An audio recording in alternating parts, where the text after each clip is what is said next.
मोहित कुमार जी। राधे राधे। महाराज जी, आपके चरणों में कोटि कोटि प्रणाम। महाराज जी, मेरी जिंदगी में मेरे माता पिता और बड़े भाई का बहुत बड़ा स्थान है, पर जब वो मुझे समझते नहीं हैं तो मुझे बहुत क्रोध आता है और मैं उन्हें बहुत दुख पहुंचाकर पाप करता हूँ। अपने माता पिता और भाई बहन के कैसे सुधारूं? नहीं नहीं, अपने आप का कर्तव्य क्या है?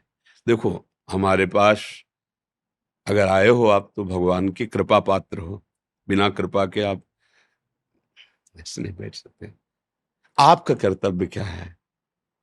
माता पिता बड़े भाई, आपका कर्तव्य उनके प्रति क्या है? अगर ये देखोगे तो कभी त्रुटि नहीं होगी। आप उनकी कर्तव्य, उन्होंने बहुत बढ़िया कर्तव्य, आपको 9 महीने पेट में रखा है, अपना दुग्ध पान कराया है, आपका मलमूत्र साफ किया है माता ने।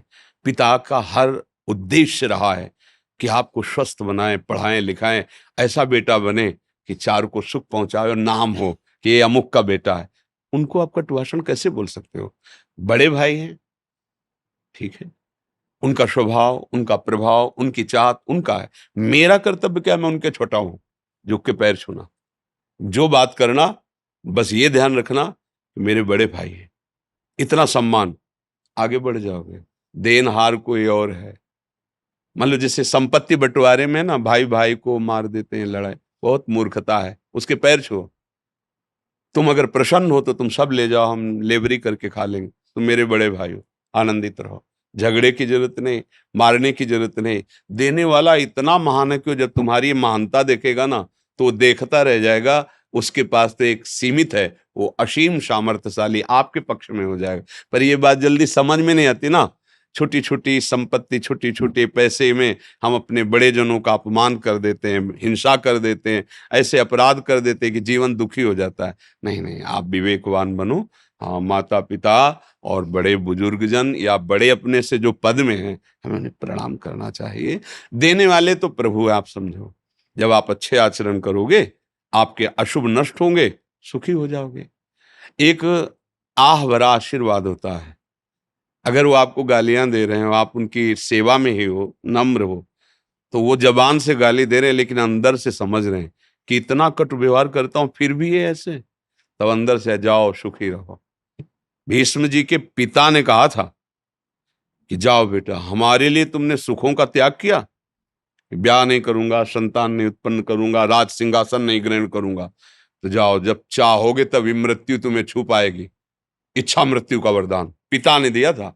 जाओ, मृत्यु तभी छुएगी जब तुम चाहोगे, अन्यथा मृत्यु की भी ताकत नहीं कि तुम्हारा स्पर्श कर ले। तो माता पिता में भी भगवान ही है, और भाई तो भगवान है ही है, बड़े भ्राता है। उसी गर्भ में रहे जिसमें हम रहे, तो हमारा तो पूज्य है ही। अब ये सब सौहार्द बुद्धि भ्रष्ट होने के कारण नष्ट हो रही है।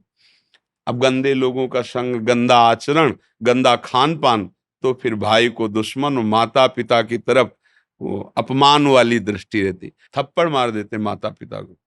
जिन हाथों में तेल मालिश करके उन्होंने परोपकार के लिए, परम कर्तव्य करने के लिए हमें पुष्ट किया, मैं उन्हीं हाथों से उनको पीट रहा हूं, उनको गाली दे रहा हूं। उसी जबान से जिन्होंने मुझे बोलना सिखाया, जिन्होंने पकड़ के चलना सिखाया, उन्हीं को हम कष्ट। मतलब थोड़ा विचार करके क्या होता है, हमारी पशुता बुद्धि में छा जाती है, तो अपने बड़े जनों को, बुजुर्ग जनों को ऐसे कभी मत करना बच्चा। अब लो नशानी अब ना सही हो, हम जो कहें उस बात को समझ जाओ। यदि माता पिता और बुजुर्गों का और बड़े जनों का आदर करोगे ना, तो हम ये नहीं कहते तुम्हारा पति बन जाओगे, लेकिन जो अरबपति को सुख नहीं वो तुम्हें मिल जाएगा।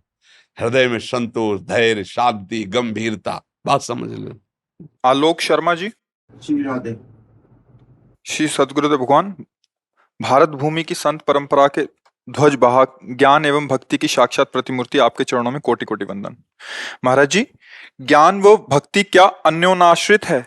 इनमें क्या एवं कैसे सहसंबंध एवं साहचर्य है? बोध व आचरण की शुद्धता को धारण कर अपनाया गया कर्म योग से क्या ईश्वरी सत्ता में समर्पण होना संभव है?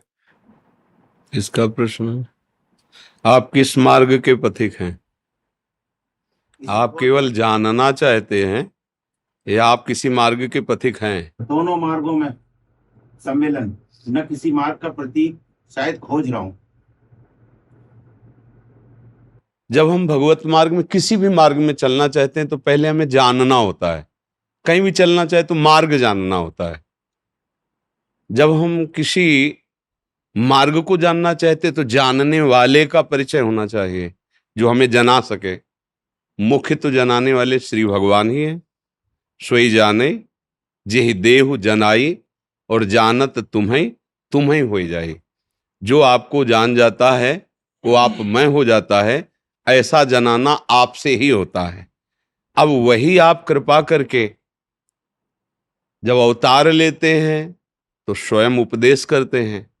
उस उपदेश को समझने की सहजता, सरलता और प्रियता, वो स्वयं पुनः उसको समझाने के लिए गुरुदेव के रूप में पधारते हैं। बंदो गुरुपद कंज कृपा सिंधु नर रूप हरि, महामोहतम पुंज जासु बचन रवि कर निकर। अब उन गुरुदेव भगवान के वचनों से हमें ये पता चला कि जितना ये नानात्व है जो हमें दिखाई दे रहा है, ये सत्य नहीं है। जो नहीं दिखाई दे रहा वो सत्य है। इसी में सत्य है, पर जो दिखाई दे रहा है गुण अवगुण, जड़ चैतन्य, स्त्री पुरुष, अच्छा बुरा, ऐसा नहीं है। वो ज्ञान शुरू हो रहा है, वो कैसा है, वो है कैसा। अब जिज्ञासा उठी कि जिसे हम प्राप्त करना चाहते हैं वो कैसा है। अब उसके दो विभाग हो गए, वो निराकार है, एक विभाग हो गया वो साकार है। अब हमारी मति में भगवत प्रेरणा से निराकार भावना जागृत होती है या साकार भावना जागृत होती है। वैसे ही वो गुरुदेव भगवान उसको मार्ग देते हैं। जो सच्चिदानंद गुरु हैं वही उसे मार्ग देते हैं। एक निर्गुण निराकार, एक सगुण साकार, वही परम तत्व दो रूपों में प्रकाशित हो रहा है। ये सब उसी के ही प्रतिबिंब हैं, पर इसमें आसक्ति करने से हम उसको नहीं जान सकते। इसलिए इससे वैराग्य, ज्ञान वैराग्य भक्ति, इससे वैराग्य, तो जिससे हमने राग त्याग किया वो वही निकला। सर्वम खलमिदम ब्रह्म, जिससे राग त्यागा, ये तब परिचय होता है। जिससे राग किए थे, ये मेरा प्रिय, ये मेरा अप्रिय, राग द्वेष, ये अनुकूल, ये प्रतिकूल, जब उसका त्याग हुआ तो पता चला कि वो वही है, कोई दूसरा नहीं है। सर्वम सर्वम खलमिदम ब्रह्म, ये ज्ञान, राग त्याग वैराग्य। अब जिसको जाना, उससे प्रीति किया, उसे रिझाया, चाहे आत्मरति या कृष्ण रति। रति शब्द समझते ना, प्रीति। तो ज्ञानी जनों को आत्मरति होती है और भक्त जनों को वही आत्मस्वरूप प्रभु कृष्ण रति होती है। तो रति का तात्पर्य होता है भक्ति। तो कहीं कुछ भी अलग नहीं है। ज्ञान से वैराग्य, वैराग्य से वो बोध जिसे हमने जाना था, और उसकी रति संपूर्णतया पूरा एक ही हो गया। भक्ति, ज्ञान, वैराग्य, इन तीनों के बिना उस तत्व को नहीं जाना जा सकता। क्योंकि हम जिसकी भक्ति करते हैं वो कौन है, वो कितना है, वो कैसा है, ये ज्ञान होना जरूरी है। अच्छा, उसमें क्या बाधक है, क्या साधक है? जो बाधक है उसका त्याग, जो साधक है उसको ग्रहण, तब वो आगे बढ़ करके अपने स्वरूप में स्थित होता है, परमात्म तत्व को प्राप्त होता है। जब निर्गुण मार्ग में उपासक चलता है तो जो कुछ भी देखा सुना सब का त्याग करना होता है। ये बहुत कठिन लगता है, क्योंकि हमारी देखने, सुनने, बोलने, खाने पीने, इसमें रति है। हम आकार में फंस गए ना, ये आकार ही तो है ना, और आकार में ही संबंध बना लिए हैं, और आकार में ही हम जीवित अपने को समझ रहे हैं। तो जैसे कांटा लगे तो फिर कांटे जैसी आकृति वाला यंत्र हो तो निकले, ऐसे लगाया वैसे निकाल। अब हम आकार में ही अपने चित्त को लगाते हैं। ये पांच भौतिक आकार है, और प्रभु का चिदानंदमय देह तुम्हारी, विगत विकार जान अधिकारी, सच्चिदानंद रूपाय विश्वोत्पत्त्यादि हेतवे, तापत्रय विनाशाय श्री कृष्णाय वयम नमः। हम सच्चिदानंद आकार में आते हैं। अब सच्चिदानंद की लीला गायन करते, सच्चिदानंद का ध्यान करते, सच्चिदानंद का जप करते, सच्चिदानंद में ही तन्मय हो जाते हैं। तो ज्ञानी को मैं का बोध हुआ और भक्त को तू का बोध हुआ।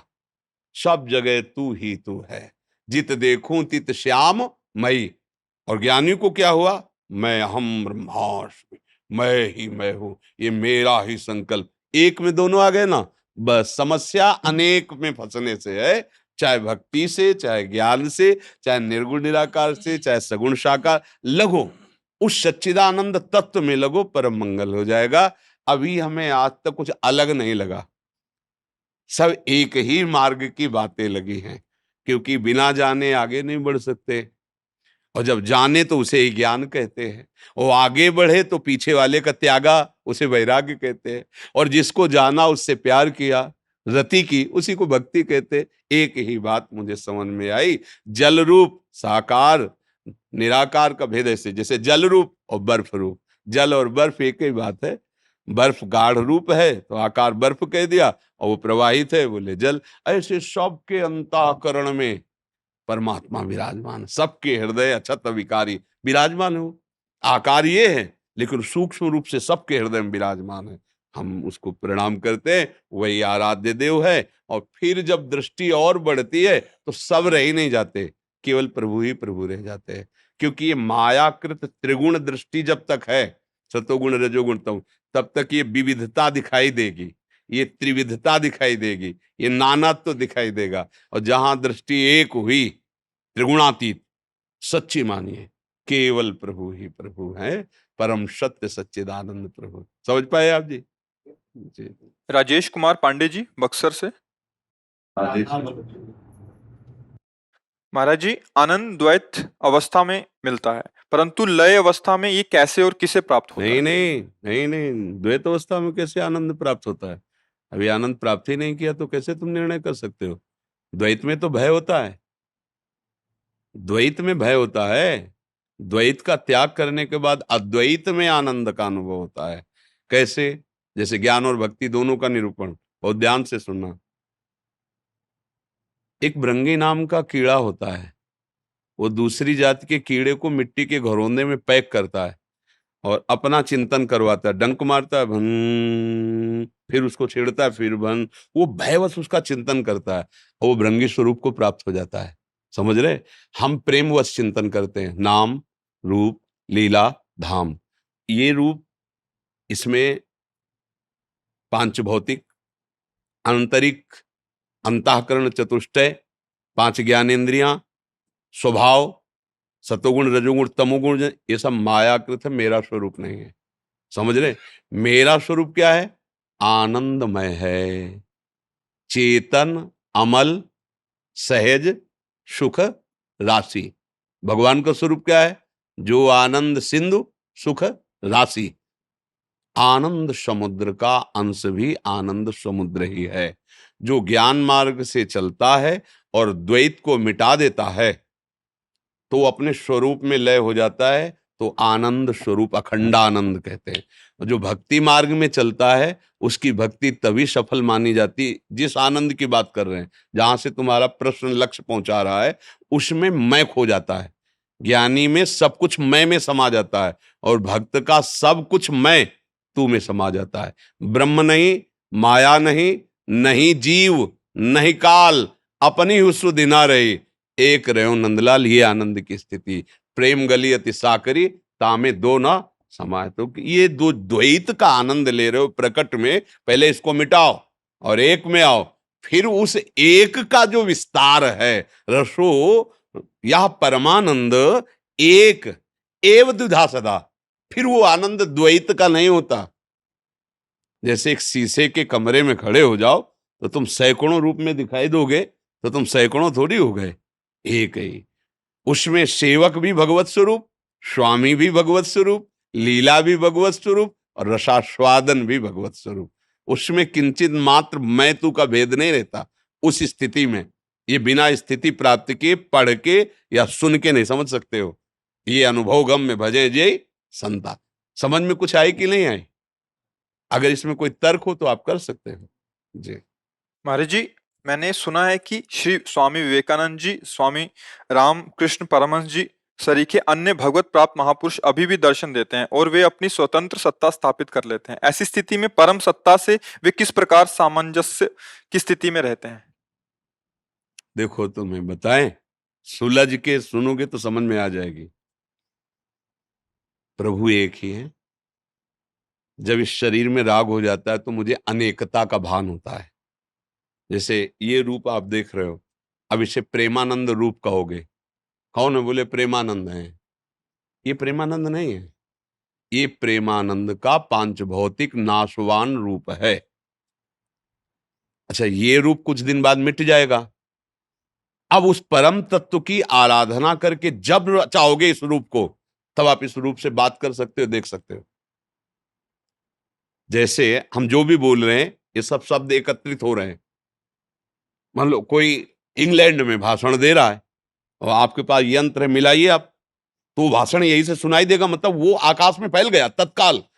जहां उसके पकड़ की बात आएगी, वो इंग्लैंड में बोल रहा है, यहां से सुन सकते हो। समझ रहे हो हमारी बात ना? अब ये रूप जब नष्ट होगा तो अपने अपने तत्व में मिल जाएगा। जल जल तत्व में, अग्नि अग्नि, पृथ्वी पृथ्वी तत्व में, वो तत्व तो है ना।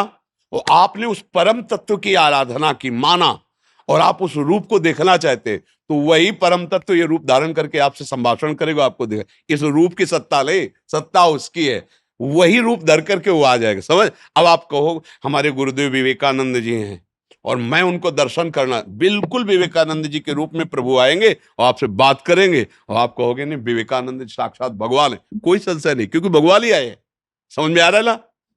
अन्य रूपों की सत्ता नहीं है, पर यदि आप अन्य रूप कोई भावना करके आप भगवान को भजोगे, वही रूप जेहि पर जाकर सत्य सनेहु, सोते ही मिले न कछु संदेह, वही रूप में आके मिलेंगे प्रभु, जिस भावना से आप कहेंगे। ये समझ में आ रहा है किसका प्रश्न था? हाँ जी, जी। नटवर सिंह जी, राजस्थान पुलिस। महाराज श्री हरिवंश। महाराज जी, आपके चरणों में कोटि कोटि प्रणाम। महाराज जी, डिफेंस की तरह श्री जी के इस कुंज में भी मुझे काफी अनुशासन प्रतीत हुआ। फर्क यह है कि वहां आदेशों की पालनता का कठोरता से पालन करना अनिवार्य होता है और यहाँ पर मृदु भाषा के साथ श्री जी के भाव से स्वतः होती है। वहां जय हिंद से सम्मान दिया जाता है, यहाँ श्री हरिवंश बोलकर। महाराज जी, मैं अभी ग्रस्त में हूँ और समाज की कुछ जिम्मेदारियां निभा रहा हूँ और शीघ्र ही वैराग्य लेने का दृढ़ निश्चय कर चुका हूँ। बिना किसी बाधा के वैराग्य लेते समय खरा उतर सकूं, मुझे ऐसा मार्गदर्शन करें। मतलब आपका भाव है कि आप विरक्त वेश में जीवन व्यतीत करना चाहते हैं? जरूरी नहीं है, नहीं जरूरी। हमारी बात समझना, अंदर से यदि आपका ठीक हृदय है, वैराग्य में है, तो आप घर में रहकर माता पिता की सेवा करके, नौकरी करके, व्यापार करके आप बढ़िया भजन कर सकते हो। अगर हृदय ठीक नहीं है, निर्णय सही नहीं कर पा रहा, तो बाबा जी भी बनकर के बहुत सी गड़बड़ियां हैं, बहुत सी त्रुटियां हैं जो हमको नरक ले जा सकती हैं। ऐसा नहीं कि हम इसको सपोर्ट नहीं, हम स्वयं बचपन से बाबा जी हैं, पर हम पहले ये थर्मामीटर डालते हैं कि आप अंदर से देखो। यदि स्त्री शरीर के प्रति आकर्षण है, शरीर सुख की भावना है, कोई कामना है, तो ये आग का मार्ग है, इसमें कदम नहीं रखना चाहिए। चढ़ के मैन तुरंग पे चलिवो पावक माही, प्रेम पंथ अति कठिन है, पूरे जीवन भर 50 साल आपने साधना की, कभी किसी को और 1 मिनट के लिए चूक हो गई, तो 50 साल की साधना में क्या कष्ट सा ये संसार नहीं देखेगा। जीवन भर मरते दम तक, आखिरी श्वास तक अपनी बिल्कुल जैसे तलवार की धार पे चलना। ज्ञान के पंथ कृपाण के धारा, परत खगेश लगे नहीं बारा, चूक हो गई, भगवान तो कभी भी मिल जाएंगे। गए न लोक के रह गए न परलोक के। गृहस्थी में क्या है कि अगर वासना है तो सतधर्म है, पाणी ग्रहण किया है, लड़का बच्चा परिवार मेहनत कमा। हे भगवान, जो भी ये सेवा है, जो भी परिवार, नाथ सकल संपदा तुम्हारी, मैं सेवक समेत, वही गति मिलती, वही गति में अंतर नहीं होता है। पर ये देख ले, हृदय से देख ले, क्योंकि सत्संग का एक प्रभाव होता है, जोश आता है, पर वो जोश होश वाला होना चाहिए। वैराग्य वो ठीक है, कदम रखो संभाल संभाल के, एक कदम आगे बढ़ गए, पीछे नहीं हटना, अगला कदम आगे जमा, पीछे नहीं हटना। तो वैराग्य अंदर का वैराग्य। देखो, आप घर में कई लोग होंगे, 4 लोग होंगे, 5 लोग, 10 लोग, 20 लोग, 500 लोग तो हम ही हैं, सब सफेद पीले। और आप नहीं बैठे हो, हमारे घर के तो बैठे हो, बातचीत तो कर ही रहे हैं, मिल ही रहे हैं, पर हम आप सबको भगवान का, कि हमारे प्रभु के हैं। हमारा सबका भरण पोषण भगवान से होता है, हम सब भगवान के हैं। भगवत भाव से ही आपसे कोई बाधा नहीं। तो ये आप 10 लोगों में नहीं कर सकते क्या? घर गृहस्थी में अगर 10 लोग हैं तो यही भाव आप कर सकते हो नहीं? क्या है? घर ही तो है, लगा नहीं? पंखा चल रहा है, घर ही तो है। अंतर क्या है? ये मेरा नहीं है, ये श्री जी का है। अंतर क्या है? ये मेरा है। बस समझना है। कहीं भी रहोगे, किसी वासस्थान में रहोगे, कपड़े पहनोगे, भोजन करोगे, सानिध्य में रहोगे, अब उनको तुम मानते हो कि ये मेरे नहीं हैं, इसलिए तुम्हारा परमार्थ बनता है। और उनको माना, अहंकार किया, ये मैं, ये मेरा, तो वो चीज हटा दो वहीं। जो कांटा है उसको हटा दो वहीं, तो तुम भी तो महात्मा हो गए वहीं। आप सोचो ना, जरा विचार करके देखो, अंतर क्या है? एक का परमार्थ बन रहा है उससे ज्यादा वैभव, और एक का परमार्थ बिगड़ रहा है बिल्कुल कम वैभव। तो अंतर क्या है? आंतरिक सुधार कर लो, बाहर से राजा बना दे जाओ, कोई फर्क नहीं। वो आंतरिक सुधार ना हो, और एक लौकी का कमंडल और एक लंगोटी और उसमें ममता हो, तो उसी में फंस जाओगे। हिरन में ममता हुई तो जन्म बिगड़ गया, अगला जन्म हिरन का मिला। और ममता नहीं तो चक्रवर्ती सम्राट पद में बैठे अम्बरीश जी महाराज, दुर्वासा जी वलकल की लंगोटी लगाने, दूब का रस पीने वाले महात्मा, उस चक्रवर्ती सम्राट के चरणों में गिरना पड़ा। पूरा चरित्र पढ़ के देखो। बच्चा बात समझ के, बहुत अपने हृदय को देखकर, ये देखो, हम सबसे कहते हैं नाटक करने की जरूरत नहीं। हमारे भगवान का रचा हुआ संसार है। आपको लगता है कि मैं ब्रह्मचर्य से नहीं रह सकता? गृहस्थ में रहो, जाओ किसी सदगृहस्थ में पाणी ग्रहण संस्कार आदि का व्यवहार बनाओ और अपने माता पिता परिवार का पास। ये सब गंदी बात करने की जरूरत क्या है? भाई भगवान की सृष्टि है और आप उनके बच्चा हो। आप ये मार्ग नहीं चल सकते, चलो चलो इधर चलो, ठीक से चलो, जिस मार्ग को पकड़ो उसे ठीक से। भगवान तो नहीं कह रहे ना कि आप बैराग्य में चलो। भगवान का भजन करने के लिए, भगवत प्राप्ति के लिए, ये दोनों मार्ग मेरे प्रभु के, प्रवृत्ति मार्ग और निवृत्ति मार्ग। अपने को देख ले कि अगर हम इसमें चलने लायक नहीं तो कदम नहीं रखेंगे। अपने परिवार के साथ रहकर भजन करते हुए साधु सेवा, जीवों की सेवा, नाम कीर्तन, बुजुर्गों की, भगवत प्राप्ति हो जाएगी। अब इधर आए, रुपया का चिंतन, भोगों का चिंतन, अब मिल तो रहा नहीं, झांक ताक, बड़ी दुर्गति है, बड़ी दुर्दशा है। कैसी दुर्दशा है? अब ना खुल के भोग सकते हैं और ना सही से योग में है, तो ना योग में ना भोग में, तो फिर न घर का और न घाट का, परमार्थ भी नहीं बना और व्यवहार भी नहीं बना। ऐसे न वैसे रहे मजरेडो, पाछलियो जो करी निर्वात। ना हम प्रवृत्ति मार्ग के रहे, ना हम निवृत्ति मार्ग के रहे। तो इसलिए बहुत सावधानी से समझ समझ के कदम रखो। जरूरी नहीं है बाहरी वेश बदलना, जरूरी है आंतरिक उद्देश्य बदलना। भगवत प्राप्ति बिल्कुल निश्चित होती है, चाहे वो विरक्त मार्ग में हो चाहे गृहस्थ मार्ग में हो, ठीक से चले अपने मार्ग के अनुसार। रामचंद्र शर्मा जी, एडवोकेट, जयपुर। राधा राधा सही है। गुरुदेव, आपके चरणों में कोटि कोटि नमन। गुरुदेव, ऑफिस में, कोर्ट में काम करते समय उसी का चिंतन एकांत में जब नाम सुमिरन करते हैं तब वो बना रहता है। महाराज जी, स्मरण बंद हो जाता है। हाँ, अभ्यास की कमी है ना। पूर्वाभ्यास में मन ज्यादा रति मानता है। अब ये नवीन अभ्यास भजन का कर रहे हैं, इसलिए जब हम भजन करते हैं तो भजन का कार्य है मन को खाली करना। सबसे पहला भजन कार्य करता है, जैसे हम नाम जप कर रहे हैं या भगवान के ध्यान में रहने की चेष्टा करते हैं, तो ये भागवतिक स्वरूप क्या करता है? पहले मन को खाली करता है। हमारे मन में वासना, दुर्वासना, बहुत प्रपंच भरा हुआ है। तो जैसे हम नाम जप शुरू करते हैं तो सामने आना प्रारंभ हो जाता है। गंदी गंदी बातें, प्रपंच, ऑफिस की बातें, संसार की बातें। 10 वर्ष पहले किसी से द्वेष रहा है वो आ जाएगा, राग रहा है वो आ जाए, ये सब, ये हमारा मन खाली हो रहा है। घबराने की जरूरत नहीं है। जब हम नाम जप करते हैं, धीरे धीरे शांत गंभीर है, बस देखता रहे, जा रहा है। ना उससे द्वेष करो, ना उससे राग करो, ना उसे पकड़ो और ना उससे घृणा करो, वो धीरे धीरे जा रहा है। नाम घबराते, जहां हम घबराए तो मतलब उसको हम रोक रहे हैं, चाहे द्वेषात्मक या रागात्मक।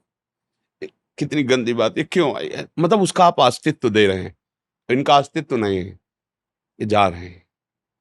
ये आगमा पाइनो अनित्या तास्तितिक्षस्व भारत, ये आने जाने वाले विषय जा रहे हैं, अब आ नहीं रहे। जैसे हम दरवाजे पे बैठे तो आने वाला भी दिखेगा और जाने वाला भी दिखेगा। तो ये पूर्व हमारे अंदर बैठे हुए हैं, मन को अब नाम खाली कर रहा है, भगवत चिंतन खाली कर, घबराने की जरूरत नहीं है। अब जैसे हम ऑफिस आदि में या व्यवहार में, तो उसमें एकाग्रता लगानी पड़ती है। अभ्यास इतना जोर का है ना कि भगवताकार मंत्राकार वृत्ति है, तो हम उस क्रिया को भी भगवान को समर्पित कर दें। घंटा 2 घंटा आप जैसे लगे हैं उसमें, तो बीच बीच में हमने कई बार कहा है कि 10-10 मिनट में एक बार राधा, अगर हम चतुरता पूर्वक प्रवीणता करें तो ऐसा हो सकता है 10 मिनट में एक बार राधा, चाहे लिख रहे हो या बोल रहे हो, एक धीरे से अंदर राधा। और 1 घंटा सेवा, 2 घंटा, मान लो तन्मयता पूर्वक, बराबर तन्मयता पूर्वक कोई भी सेवा नहीं होती, वो थोड़ी देर ही होती है। इसके बाद उस सेवा को हम प्रभु को अर्पित कर दें। कृष्णार्पणम। ये जो घंटा 2 घंटा सेवा हुई भगवान, फिर जब खाली है तो नाम में चल रहे हैं, नाम चल रहा है। फिर बात कर, किसी को समझने न दें भाई कोई क्या चिंतन कर रहे हो, अभी ऑफिस में बैठे हैं अपना चिंतन कर रहे हैं जो हमारा कार्य है। किसी को ये न बताया कि मैं भगवत चिंतन में डूब रहा हूं, मैं भजन करता हूं, ये गुप्त बात है हृदय की। तो आप बड़ी प्रवीणता पूर्वक भजन कर सकते हैं। मतलब आप किसी पद पे हैं, बातचीत कर रहे हैं, तो वो भी सेवा ही है, क्योंकि सारी सृष्टि भगवान की है। अगर हम धर्म पूर्वक किसी का पक्ष लेकर उसको बचा लेते हैं जो निर्दोष है, तो सेवा ही है ना। धर्म साथ रखे, अधर्म पूर्वक प्राप्त किया हुआ धन मन की और तन की दोनों की सुख वृत्ति का नाश कर देता है। मतलब अधर्म से कोई ज्यादा हमें धन दे, लेकिन मन और तन दोनों को अशांत कर देगा वो धन। धर्म पूर्वक चलोगे, थोड़ा माना कि आप वो स्तर नहीं ले पाएंगे जो, पर आपका मन प्रसन्न रहेगा, आपका तन और आपका परिवार, क्योंकि धर्म पूर्वक चलने वाला ही वास्तविक सुख को प्राप्त होता है। तो इसमें कोई समस्या तो मुझे लग नहीं रही। अगर आप ऐसे करें तो आपको क्या समस्या है? इसमें जैसे कोई केस आया दिन में अचानक से स्मरण कर रहे हैं, उस समय अचानक से आता है इसमें ये पॉइंट अपने को सुबह ड्राफ्ट करना है या आर्गुमेंट ये पॉइंट रखना है, तो वो चिंतन छूट गया और वो आ गया पॉइंट। कई बार ऐसे पॉइंट आने से फायदा भी हो जाता है, लेकिन वो अचानक से वो स्मरण छूट गया और वो चिंतन चालू हो गया। हाँ, इसमें थोड़ा अभ्यास की कमी है ना। अब जैसे हम ये सब बातें बताए नहीं, आपसे हम बात कर रहे हैं, आपके प्रश्न का उत्तर दे रहे हैं, पर हम अपने आपे में हैं, हम आप में नहीं हैं। आपको उत्तर दे रहे हैं, आपसे बात कर रहे हैं, लेकिन हम अपने आपे में हैं। एक सेकंड के लिए भी हम अपने नहीं, क्योंकि उसी का अभ्यास हुआ है। अब क्या, जैसे आपका अभ्यास इधर का है और इधर का कम अभ्यास है, ये हम कोई बड़ाई नहीं ठोकने के लिए आपसे बता रहे, ये हम इसलिए कह रहे कि अभ्यास में बड़ी ताकत होती है। हम गौर से देख रहे हैं, तो जो हमें देखना चाहिए वो हम देख रहे हैं। जो हमारा विषय है वो हम अपने विषय में रहते हुए आपसे चर्चा कर रहे हैं, आपसे बात कर रहे हैं। वो हम गुस्सा से भी बोल सकते हैं, प्यार से भी बोल सकते हैं, ना गुस्सा होगा ना प्यार होगा, केवल बोल रहे हैं। आपको समझाने के लिए जरूरत पड़ी तो आवेश में भी बोल जाएंगे, ऐसा कैसे हो सकता है, ऐसा, और कुछ नहीं, वो एक केवल साउंड सर्विस चल रही। अंदर से परमात्मा तत्व का एक सेकंड के लिए विस्मरण नहीं, वो अभिमान से नहीं, वो अभ्यास और कृपा, गुरुजनों की कृपा और अभ्यास। तो हम बात करें, कई बार हमने कहा है कि कई बार हमको जब किसी से हम बात करते तो हमारा चिंतन छूटता था, तो हमें बहुत परेशानी होती थी कि अब यार मतलब हमारा चिंतन क्यों छूटे। मतलब आप लोग हैं तो आपको तो हम सहमति कर रहे हैं ना कि वो कर्म भी समर्पित कर दो, कि हम तो बाबा जी हैं, हमारा तो एक ही कार्य है, एक ही व्यापार है, मन को प्रभु में तन्मय कर देना। और अगर हमसे चूक हो रही तो फिर, तो जैसे आपसे बात करें तो फिर हम शुरू कर दिया आपके चेहरे में इनाम लिखना, हाँ ठीक है, हाँ ऐसा है, ऐसा, हम बार बार नाम का दर्शन करें। अगर कहीं चूक होती तो मैं अपने भगवान से ही तो बात कर रहा था, इस रूप में मेरे प्रभु ही तो आए, घुमा घुमा के उसे भगवदाकार करना है। अब जैसे एक बार बैठ गया दिमाग में, वो बैठ गया तो बैठ गया, पकड़ लिया, अब वो चलता रहेगा। जैसे आप कभी ध्यान नहीं करते कि आप पुरुष हैं, कभी ध्यान नहीं करते। कभी ऐसा नहीं हुआ कि सो के उठे हो आपको जानकारी करना पड़े कि मैं स्त्री हूं या पुरुष, ऐसा नहीं, कभी ध्यान नहीं करते, क्योंकि एक बार दिमाग में बैठा दिया गया था बचपन में। अब आज तक वो पुरुष का अहम बैठा, यद्यपि आप पुरुष नहीं है, आप परम पुरुष परमात्मा के अंश हैं, पर वो बैठाला नहीं गया, बैठाल दिया गया ये, वही दिमाग में बैठा। एक बार दिमाग में बैठा दे कि तुम पंडित जी हो, पंडित घर में जन्मे हो, अब इसे कभी नहीं जपना, कभी भूलना भी नहीं। सो के उठोगे, तुमको जानना थोड़ी कि जरा हमें बताना कि हम नहीं, वो पता है हम अमुक है। ये छोटी सी बात में आप समझो, आपने बड़ी श्रद्धा से इस बात को समझ लिया। एक बार माँ ने बताया पिता है, बार बार रटाया नहीं, तुम्हारे पिताजी, तुम्हारे पिताजी, ऐसा नहीं रटाया, एक बार समझा ये पिता है, हमने सरस हृदय से स्वीकार कर लिया। तो जीवन में कोई और फोटो दिखाई जाए तो हमें जांचना थोड़ी पड़ेगा, मेरे पिता ने। कुछ ऐसी बातें सांसारिक हैं जिनको हमने बहुत ही विश्वास और सहृदय होकर स्वीकार कर लिया। अगर ऐसी स्वीकृति भगवान की हो जाए तो भगवत प्राप्ति देर नहीं है। हर समय अखंड भजन उसी स्वीकृति में होता है, मैं प्रियालाल का हूं, मैं प्रभु का हूं, प्रभु मेरे, प्रभु के सिवा मेरा कोई नहीं। अब ये छा गया दिमाग में, जैसे नहीं मैं अमुक जाति का, मैं अमुक, छा गया उसके दिमाग में। अब उससे सारी चेष्टाएं होंगी उस चिंतन की। जैसे आपने स्वीकार किया अपने लोग की पुरुष हैं, तो सारी चेष्टाएं पुरुष भाव से निकलेंगी, क्योंकि स्वीकृति हो गई ना, और स्वीकृति हम प्रभु के दास हैं। अब सारी चेष्टाएं दास भाव वाली, अंदर सद्गुण आएंगे जो हमारे स्वामी के, वही सद्गुण। घबराने की जरूरत नहीं, इसे बहुत तसल्ली से समझने की जरूरत है। आप जो कर रहे हैं मेरे स्वामी का कार्य कर रहे हैं, क्योंकि स्वामी की ही सृष्टि है। आपको जो सेवा मिली वो भगवत प्रसन्नता के लिए मिली। बस इसमें थोड़ा सा धर्म अधर्म का निर्णय कर ले और नाम जप करे, और जो कर्म करे प्रभु को समर्पित कर दे, यही साधना बन जाएगी। अब समझ पावे तो है, और ना समझे तो फिर कोई समझे या न समझे, सबसे हमारी समझ भली।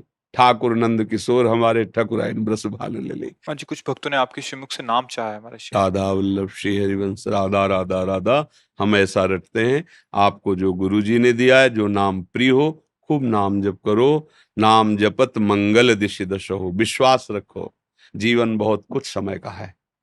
ये देखने को लगता है केवल कि अभी तो क्या, अभी तो हम 25 के हैं, 30 के हैं, कुछ पता नहीं 25 सेकंड रहेंगे कि नहीं रहेंगे। बड़ा भयावह संसार है। हम उम्मीदें तो वर्षों की बांधे बैठे हैं, ठिकाना सेकंड का, श्वास का नहीं है। अच्छे कर्म करो, अच्छा आदमी बनो, जिससे तुम कभी किसी की याद में आओ। मनुष्य जन्म ऐसा मिला है कि आप जिससे मिलो, जिसका आप व्यवहार करो, जिससे मित्रता करो, वो एक बार आपकी याद करे कि यार क्या आदमी है। मतलब दूसरों के दुख को देख नहीं सकता, अपने सुख की परवाह नहीं करता, कैसे ये तो भगवान का दूत है, ऐसा लगने लगता है। और हमारे आचरण गंदे हो गए तो माता पिता ही दुखी होके कहते हैं बेकार को पुत्र पैदा हुआ, इससे तो अच्छा तुम मर जाता, ऐसे नहीं कहे तो फिर हमारा जीवन किस काम का। जननी और बुजुर्गों ने हमको शापित कर दिया, निर्लज्ज ऐसे आचरण करता है, अब जीवन क्या रह गया। आप कुछ भी उद्दंडता करो वो तो पशुता है। जब तुम्हारे आचरण सुनकर माता पिता को लगे कि अच्छा है, आसपास पड़ोस वालों को लगे अच्छा है, तब तो मनुष्यता रही, तब तो बुद्धिमत्ता रही। नहीं, ऐसे सब आचरण पशु तो करते ही है। देखो ना, एक चारा खाने के लिए दूसरे को सींग से मार रहा है, लड़ रहा है, झगड़ रहा है, बच्चे पैदा कर रहे हैं, सो रहे हैं, खा रहे हैं, पी रहे हैं। अगर उतना ही हमारे जीवन में है तो फिर अंतर क्या रहा पशु और हम में। इसलिए हमें सावधान रहना चाहिए। हमें मानव देह मिला है, पर ध्यान रखना चाहिए तत्रापि क्षणभंगुरा, किसी भी समय नष्ट हो सकता है, इससे कोई गलती ना हो। अगर आप अच्छे आचरण करोगे, पवित्र भोजन पाओगे, संयम से रहोगे, गंदी बातें विचार में लाके क्रियाओं में नहीं उतारोगे और नाम जप करोगे, तो कुछ समय तक तो हम कह सकते हैं कि हृदय परेशान करेगा निष्पाप होने तक। और जहां निष्पाप हुआ तो आपका चेहरा बताएगा कि आप कितने आनंदित है। आनंद छुपता थोड़ी, जैसे घर में दीपक जला दो तो झरोखों से पता चलता है प्रकाश हो गया, ऐसे आंख कान नाक मुंह, जब हृदय आनंदित होता है ना तो उसे पता चलता है कि देखो ये तन और मुख एक अद्भुत आनंद। मुख प्रसन्न तन तेज विराजा, कीन्हिस रामचंद्र कर काजा। जब आप अच्छे आचरण करोगे, आपका दर्शन करने में सुख मिलेगा, आप दूसरों को सुख पहुंचाने वाले बन जाओगे। नाम जप, अच्छा भोजन, अच्छा भोजन का मतलब जो निषिद्ध है वो नहीं खाना। नमक रोटी है, अच्छा भोजन है। मांस मछली अंडा ऐसा गंदी बल, अरे भैया कोई बल नहीं है इनमें। ये केवल मूर्खता पापाचरण कराने के लिए ऐसा सिखा रही है कि उसमें बल है। नहीं नहीं, कुछ ना खाओ पियो, दाल रोटी केवल खाओ और संयम से रहो। आप देखो आपके अंदर बल समाएगा नहीं। ब्रह्मचर्य में जो बल है वो किसी में बल नहीं। ब्रह्मचर्य महाबल है, उसको तो आप खिलवाड़ करते हो। तो चाहे गंदी बातें करके, गंदा आहार करके बलवान, बाहरी शारीरिक बल बन सकता है तुम्हारा, माना कि तुम ऐसे हो सकते हो, अध्यात्म बल बिल्कुल शून्य रहेगा, फिर वो बल किस काम का? एक दिन तुम मरोगे ही, शरीर तो जाएगा ही, तो क्या फायदा ऐसे? सात्विक भोजन करो, संयम से रहो, गुरुजनों की सेवा करो, जो कभी कोई बीमार पड़ा हो, कोई ऐसा दुख पा रहा हो, कभी देखना, अगर कोई ऐसा व्यक्ति जो शौच में पड़ा है, उठ नहीं सकता है, कभी सेवा करके देखना, इतना हृदय शीतल होगा कि उतना राजा बनने पर भी शीतल नहीं होगा। जब किसी असहाय की तुम सेवा करोगे और हृदय से वो आशीर्वाद तुम्हें देगा, तो तुम फूले नहीं समाओगे, जीवन भर सुखी रहोगे। ऐसे आचरण करो।